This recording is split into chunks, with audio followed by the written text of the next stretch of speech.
నమస్తే తెలుగు రాజ్యంకి స్వాగతం. నేను మీ సంధ్య.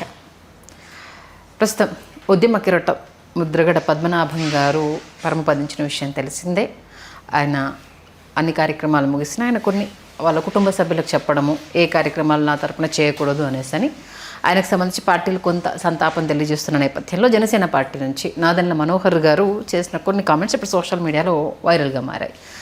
ఆయనను అంటే కూటమి అధికారంలోకి వచ్చాక గవర్నర్ పదవి ఇస్తాము అనేసి చెప్పిన ఆయన పద్మనాభరెడ్డిగానే ఉంటాము అనేసి ఇష్టపడ్డారు అనేసి ఆయన చేసిన కామెంట్స్ ఇప్పుడు సోషల్ మీడియాలో కొంత చర్చకు దారితీస్తున్నాయి. నిజంగానే వీళ్ళు వెళ్ళి కలిసినా ఆయన ఎందుకంటే ఇప్పుడు నిజమని చెప్పడానికి ఆయన మన మధ్య లేరు కాబట్టి ఏం జరుగుతుందో తెలుసుకునే ప్రయత్నం చేద్దాం. సామాజిక ఉద్యమకారులు చలసాని శ్రీనివాస్ గారు మనతో ఉన్నారు. ఆయన మాటల్లో శ్రీనివాస్ గారు నమస్తే అండి. నమస్తే. ఈ నాదెండ్ల మనోహర్ గారు చేసిన కామెంట్స్ ఇప్పుడు వైరల్ అవుతున్నాయి. ఆయనకు గవర్నర్ గిరి ఇస్తా అన్న ఆయన రాలేదు, ముద్రగడ పద్మనాభరెడ్డిగానే ఉండడానికి ఆయన ఇష్టపడ్డారు అనేసి దీని గురించి ఏమంటారు? ముద్రగడ గారి గురించి చెప్తున్నాను, నేను కూడా మాట్లాడుకున్నాను. అవును, ఒక మాట మీద నిలబడి అంటే మనం విభేదించవచ్చు, అభిమానించవచ్చు, కానీ అందరూ ఒప్పుకునేది ఏంటంటే తెలుగు వాళ్ళు యథాలాపంగా మనం ఏం మాట్లాడుకుంటాం, నేను చెప్పింది నిజం కాకపోతే నా పేరు మార్చుకుంటారా అంటాం, లేకపోతే నేను మాట మీద నిలబడిపోతే పేరు మార్చుకుంటాను. వాళ్ళు మార్చుకున్న సంఘటన 13 కోట్ల మందిలో అఫీషియల్గా కూడా అది వేరే కులం పేరు స్ఫురించేలా పెట్టుకున్న సంఘటన చరిత్రలో ఎక్కడ జరగలేదు, జరిగింది ఈయన దగ్గరే. కమ్ వాట్ ఎవర్, ఆయనలో వైరుధ్యాలు ఉంటాయి. ఒక పార్టీకి అనుకూలంగా పనిచేసినప్పుడు ఉద్యమం ఎక్కువ ఆరోపణలు 190 ఉండొచ్చు. నిజాయితీ పరుడు కాదని ఒక్కరిని చెప్పమనండి. ఏదో చెప్తున్నారు ఏది రైస్ మిల్స్లో కరెంట్ ఏదో ఇష్యూ వచ్చిందని, వేరే ఇన్సిడెంట్లో వాళ్ళకి ఆడుకున్న వివాదం అది, విద్యుత్ శాఖ, అది డిఫరెంట్ ఇష్యూ. ఇవాళ ఆయన ఏమన్నా చిన్న దీంట్లో వచ్చాడు ఆయన.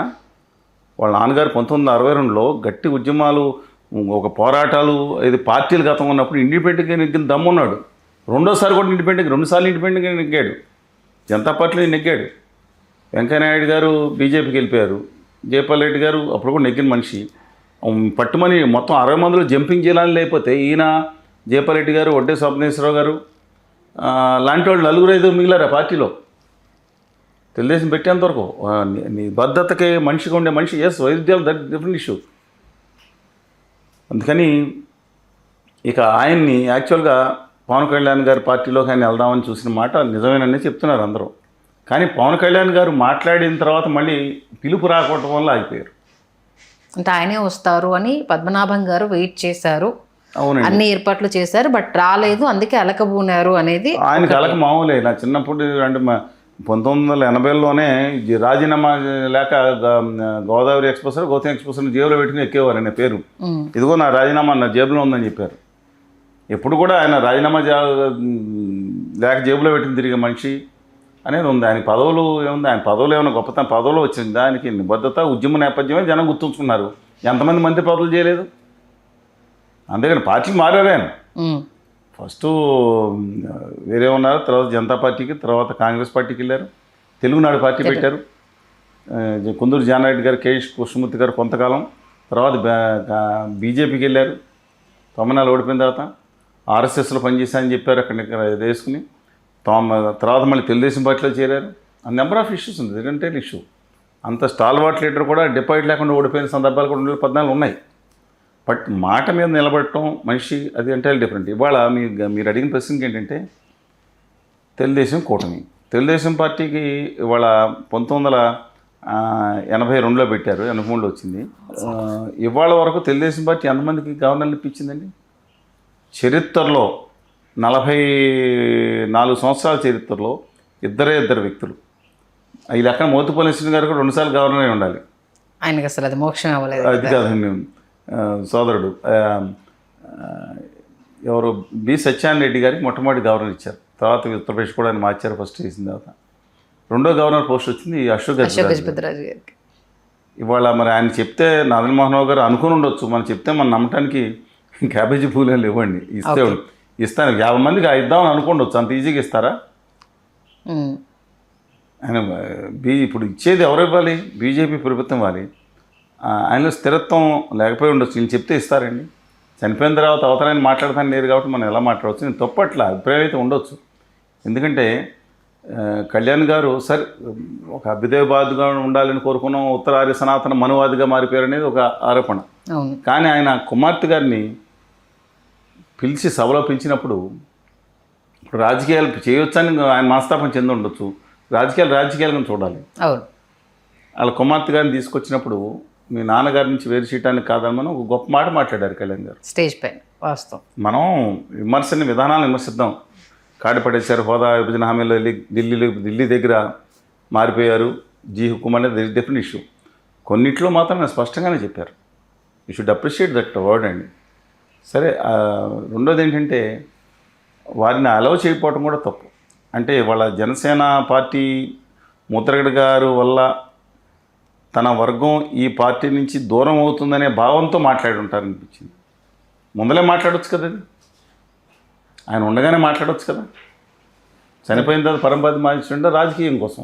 ఓకే. వాళ్ళ అమ్మాయి గారు కూడా వెళ్ళనివ్వకపోవటం తప్పండి. అంటే తండ్రి ఆయన మాట్లాడారు, ఏమండి మాట్లాడారు, నా చూడటానికి వెళ్ళేదన్నారు. తల్లి కూడా వద్దన్నారు కదా సార్. ఆవిడ అక్కడ సార్ లేని మనిషి గురించి పక్కన పెడితే అక్కడ ఉన్న తల్లి కూడా అసలు నువ్వు చూడడానికి రావద్దు, అవసరం లేదు అనేసి మనం మానవీయ దృక్పథంతో సరే వచ్చారు, చూసి వెళ్ళిపోనివ్వాల్సింది. చూసి ఇప్పుడు ఆవిడ కూడా అడౌట్ చేయకుండా ఏం గట్టిగా చూసేసి అలౌ చేస్తాను. ఆవిడ కూర్చుంటే ఒక గంట అక్కడ సౌండ్ చేయకుండా కూర్చున్నా అనుకోండి, ఎవరు వద్దంటారు? పంపించేవాళ్ళు.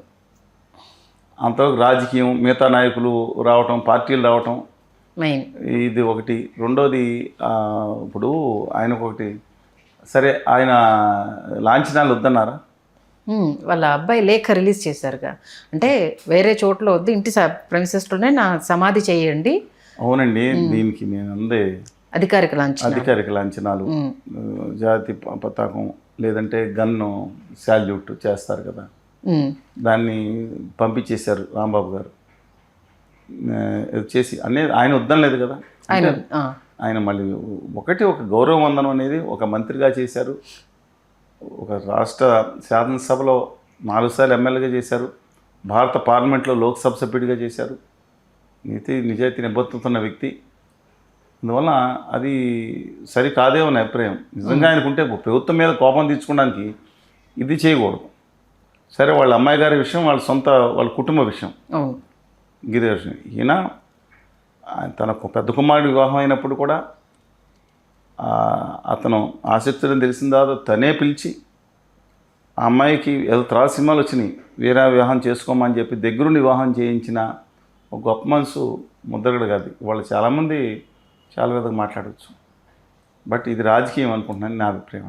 అంటే ఎలా అయిపోయిందంటే గెలిచిన తర్వాత సరే ఆయన పెద్ద నువ్వు చిన్న అనేసి ఆయన దగ్గరికి వెళ్ళే ప్రయత్నం చేసావా, కలిసావా? అంటే స్టేజ్ పైన తండ్రి కూతులను కలిపే బాధ్యత నాది, మన పార్టీలు అలా విడదీయవమ్మా, ఈ విభేదాలు కొన్ని రోజులే ఉంటాయని అన్న వ్యక్తి అసలు ఈ 2 ఏళ్లలో ఆయన చేసిన ప్రయత్నం ఏంటి? ఆయన చాలా ఆయన బిజీగా సినిమాలు పక్కన హైదరాబాద్ వెళ్ళి షూటింగ్స్ ఉండేవి. ఆఫీసులో కూర్చొని తక్కువ అండి, చెప్తున్నాను. నెల రోజులకు ఒక రోజు కూడా పూర్తిగా కూర్చున్న రోజులు లేవని చెప్పి సెక్రటరీ కావాలని కనుక్కోండి. అపార్ట్ ఫ్రమ్ దట్ కూర్చుని ఎక్కడ కూర్చున్నా మానిటర్ చేయటం ఉండేది ఆయన, మోస్ట్లీ మిగతా ప్రదేశాల్లో ఉన్నా సరే. రాజకీయంగా ఆయన ఏమనుకున్నారో తెలియదు, ఆయన వచ్చి ప్రయత్నం చేయవచ్చు. కానీ పద్మనాభం గారు ఒక అంటే పదవి కోసం గప్పుకుని వెళ్ళిపోయే మనిషి కూడా కాదు. కానీ ఒక మంచి స్టేజ్ మీద మాట్లాడేవాళ్ళు, మంచి మాటనే చెప్పేవాళ్ళు ఉండదు కదా, ఆశిస్తారు లేదు తర్వాత సంగతి. అందుకని డిబేటబుల్ పాయింట్ అండి. బట్ నా ఉద్దేశం ప్రకారం ఎట్టి పరిస్థితికి ఇది షుగర్ కోటింగ్ వేయడం తప్పితే ఆయనకి గవర్నర్ ఇచ్చే ప్రసక్తే లేదని నా అభిప్రాయం. అసలు ఆ డిస్కషనే రాలేదంటారు. ఆ డిస్కషన్ ముందర రాష్ట్ర ప్రభుత్వం ఒప్పుకోవాలి కదా. ఇప్పుడు రాష్ట్ర ప్రభుత్వంలో కేంద్ర ప్రభుత్వం డైరెక్ట్గా ఇచ్చేసాం అంటే అంత మిగతా వాళ్ళని కలుసుకుని చర్చ జరిగిందా? ఈయన సపోర్ట్గా రేపు ఇద్దరు మాట్లాడవచ్చు. అవును, కళ్యాణ్ గారు కూడా మాట్లాడలేదు. అది ఓన్లీ రాజకీయం అనుకుంటున్నాను. ఓకే, ఆయన వెళ్ళిపోయారు. లాస్ట్ మీట్లో ఈయన దూరం అయిపోతాం, ఓట్లు దూరం అయిపోతాను అని. అంటే యాక్చువల్గా చాకచక్యం చాలా మనోహర్ గారి దగ్గర చాలా చాకచక్యం ఉంది. నిజంగా కనుక 2019లో కనుక ఆయన వెళ్ళి ఉంటే వాళ్ళు కూడా అవుట్ రైట్గా ఎలక్షన్స్కి వెళ్ళి ఉంటే నేను చెప్తున్నానండి, ఆయన సీట్ ఆయన నెగ్గొచ్చాము. మిగతా వాళ్ళు భీమవరంలో పోటీ చేసిన దమ్ముడిని నెగ్గేసి ఇవాళ ఆ రోజు లోపం జరిగి ఉండొచ్చు, భీమవరంలో పోటీ చేసిన నెగ్గే అవకాశం ఉంది. ఆయన స్వతంత్రంగా పోటీ చేసిన. కానీ ఆయనకి 21 సీట్లు 2-3 సీట్లు వచ్చాయి. నేను చెప్తున్న ఫ్యాక్టరీ చెప్తున్నా, యాంటీ ఎస్టాబ్లిష్మెంట్ ఎవరు నెగ్గుతారో వాళ్ళకి వచ్చేసే పరిస్థితి అది. ఒక రాజకీయం చేయటం, ఇవాళ దేశ రాజకీయాల్లో కూడా ఢిల్లీలో సమావేశం పెట్టడం, ఢిల్లీలో వాళ్ళకి 3 ఎంపీలు ఉండటం, డెఫినెట్గా ఇక నేను వ్యక్తిగతంగా ఆయన పోవచ్చు బాగా తెలుగుగల ఉద్దేశంతో మాట్లాడే దాంట్లో. బట్ డిస్పైట్ దట్ ఆయన వ్యతిరేకించే వాళ్ళు చాలామంది ఉన్నారు ఆ పార్టీలో కూడా. బట్ ఆయన కొంచెం బుర్ర చాలా డెప్త్తో, వాళ్ళ నాన్నగారి బుర్ర కొంచెం వచ్చింది అనుకుంటున్నాను. అందుకని రాజకీయంగా ఆయన పరిపాలన కూడా is doing wonders. Okay, just like Kalyan గారు కూడా ఆయన పంచాయతీరాజ్ డిపార్ట్మెంట్లో బికాజ్ ఎక్సలెంట్ ఆఫీస్ని పెట్టుకుని ఆయన చదువుకోలేదు ఎక్కువ, ఎక్సలెంట్ ఆఫీస్ టీం ఒకటి ఏర్పాటు చేసుకోవడం వల్ల ఇండియాలో టాప్ అవార్డు అనేది కరెక్ట్ కాదు, కానీ ఒక విభాగంలో వచ్చింది పంచాయతీరాజ్లో. ఇవాళకి 5వ స్థానంలో ఉంది. ఆంధ్రప్రదేశ్, కర్ణాటక, కేరళ సూచీల్లో లెక్క వేసుకుంటే 5వ స్థానంలో ఉంది. డిస్పైట్ దట్ ఒక 13,000 పంచాయతీల్లో ఒకే రోజు గ్రామ సభలు పెట్టడం, ఇది ఆ విభాగంలో టాప్ ర్యాంక్ చేర్చింది. Come whatever good thing department చూడటం కానీ, లేదంటే వీళ్ళు కానీ, కందులు దుర్గేష్ గారు కూడా మంత్రులు నేను మెచ్చుకోవాలండి. ఈజ్ ఎక్సలెంట్ పర్సన్ అండి. నేను ఆయనకి అంత ఎక్వైర్నెస్ లేకపోయినా ఆయన కుటుంబం చాలా పెద్ద కుటుంబం. నేను చెప్తున్నా, ఉన్న రాజకీయ నాయకులు అందరి కుటుంబాల్లోకి ఒక ఉన్నతమైన కుటుంబం నుంచి వెలుగు నుంచి వచ్చిన మనిషి ఆయన. Is also doing somewhat better. ఎందుకంటే కేంద్ర ప్రభుత్వం అండ కావాలి, టూరిజం కానీ మిగతా కానీ, భాషా సంస్కృతి మీద నిలబెట్టాలి, దాంట్లో లోపం కనపడుతుంది.